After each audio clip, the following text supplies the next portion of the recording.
Maithili express की शानदार प्रस्तुति।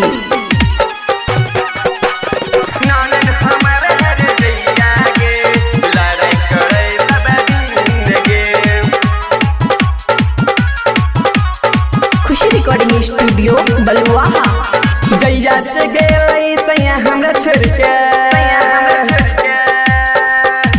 जैया से गेलै सैया हमरा छोड़ के, आबे ने ओकरा बिना नींद गे।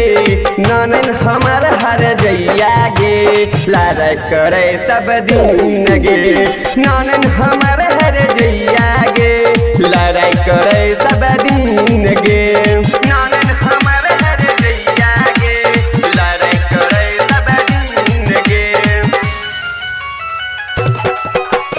डीजे सुमित सतीश रईमा। लड़ाई करे सब दिन गे। बड़की त भौजी देखी करबाबै छै काम गे। कुर्सी पर बैठ के देखी चलाबे फेसबुक गे, चलाबे फेसबुक गे। बड़की त भौजी देखी करबाबै छै काम गे। कुर्सी पर बैठ के देखी चलाबे फेसबुक गे। सैया के भेजल मोबाइल गे सखी,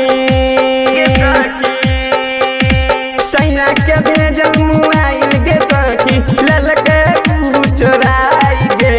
ननन हमर हर जैया गे, लड़ाई करे सब दिन गे। ननन हमर हर जैया गे, लड़ाई करे सब दिन गे। ननन हमर हर जैया गे, लड़ाई करे सब दिन गे। डीजे सुमित सतीश रईमा। लड़ाई करे सब दिन गे।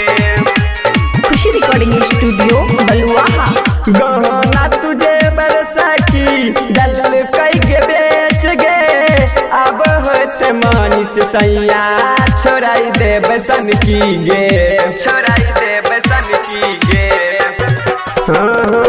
गहना तुझे बरसाकी दल कई के बेच गे। अब होत मानिस सैया छोड़ाई देब सन की गे, सन की गे।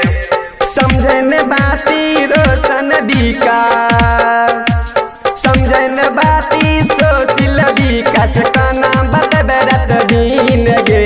ननन हमर हर जैया गे, लड़ाई करे सब दिन गे। ननन हमर हर जैया गे, लड़ाई करे सब दिन गे। खुशी रिकॉर्डिंग स्टूडियो बलुआहा।